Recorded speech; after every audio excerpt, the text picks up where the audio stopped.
We are now ready to take this really beautiful building into Sefaira.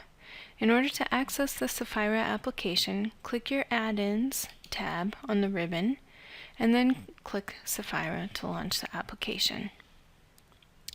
There are two ways that you can run Sefaira, either the real-time analysis or you can upload to the web interface.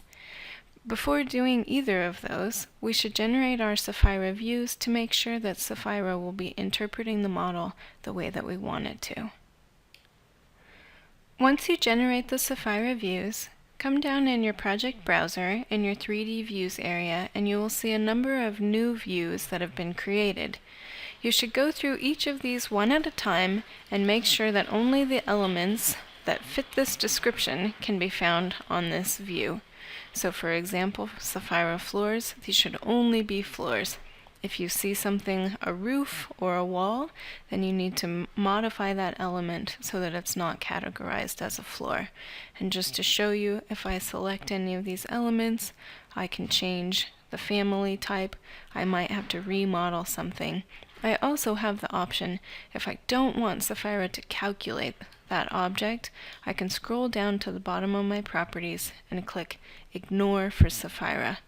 In this case, I do want Sefaira to pay attention to this floor, but for example, if I had an exterior landscape wall that was not part of my building envelope, or if I had an interior partition wall, I would want to go ahead and select those and click Ignore for Sefaira. Continue to go through each of your views and make sure you only have the appropriate elements.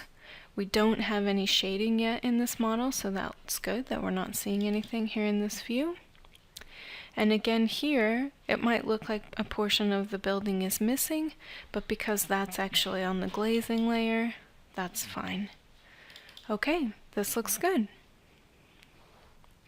We're now ready to start processing our model with Sefaira. First, we're going to go ahead and upload to Sefaira and use the web-based interface. Second, we'll come back and look at the real-time analysis.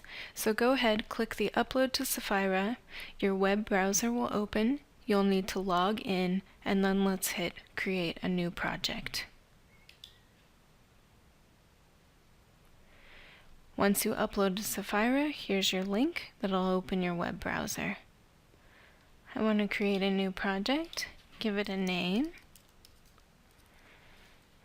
enter a site address, which should be the address within the city that you're working on.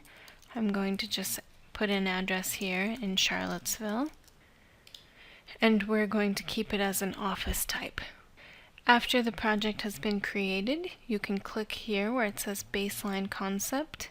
Once the Baseline Concept opens, you might need to click Run Analysis in order to get some data. Great. Once the analysis finishes, you should get some numbers populated across this top bar. These are your summary values for energy consumption, heating and cooling loads. The metrics that we are going to use are here. This is your EUI. And then we're also going to use your annual space cooling and your annual space heating. So these are the numbers that I'd like you to compare across the different iterations of your experiment. If you don't want to type those numbers out yourself, you can click the Export to Excel button so that you can keep track of the different iterations.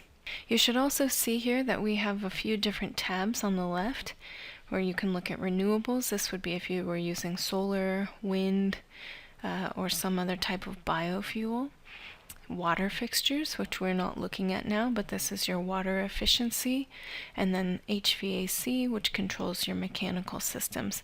For now, I'd like you to leave everything default, just so that we're only comparing building orientation, and so that all of the values are the same across the class. At the bottom of the window, you'll see that there are a number of charts. These charts are broken down into monthly data. They can also be exported to Excel or to PDF. And let's just look quickly to read this. This is our monthly energy consumption, and you'll notice brown is for heating, so that would make sense. So we have heating in the winter months, whereas blue is for cooling, and we see that cooling here in the summer months. The rest of the values, appliances, lighting, and fan, are all equivalent throughout the entire year, which makes sense for the most part, right? We use our computers and any other equipment or machinery in the building the same.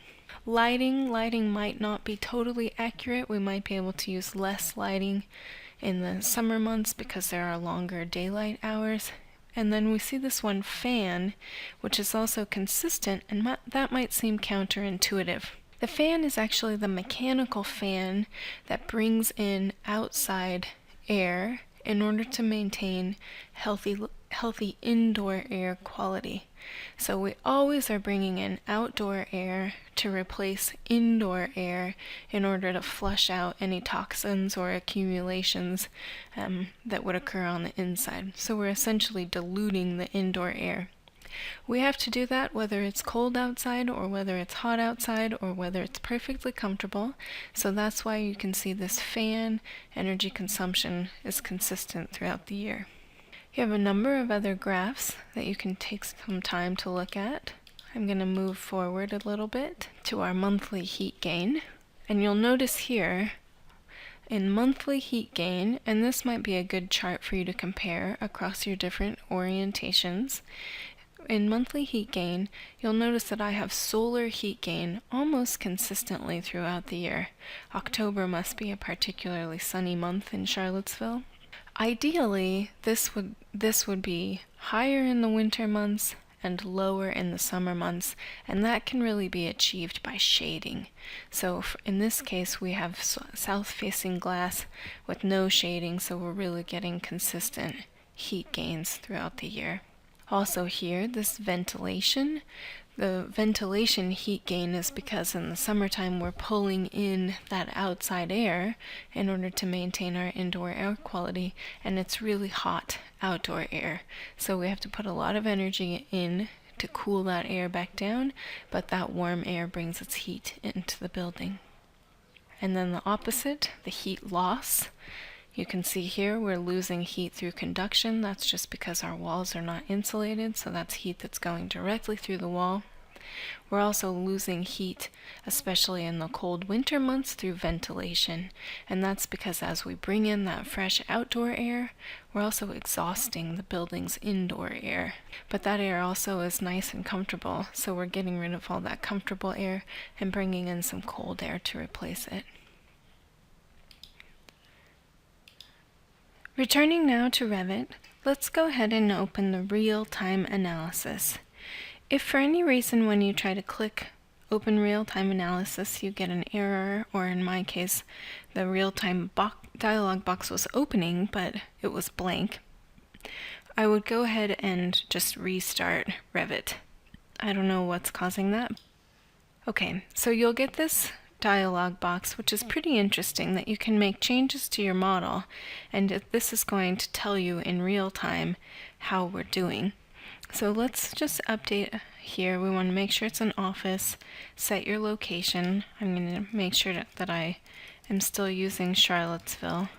The next thing we want to do after setting our office and location is to set the properties. So click here, and we want to make the baseline default. I know in the assignment I told you to use 90.1, but we ran default through the web application, so we need to keep things consistent. So let's use default as our baseline, and then hit close. And now the values that are entered here for insulation, the glass properties, the appliance rates, these should be very similar to those that were in the web application. They're not exactly the same. I don't know why that is, but for example, under insulation here, the wall insulation is 15.77, and in the web application, the default is 15.90. I guess if we wanted to be very specific, we would go through and change all of the values so that they matched, or you can just use one or the other in order to get all of your data. Okay, let's close this.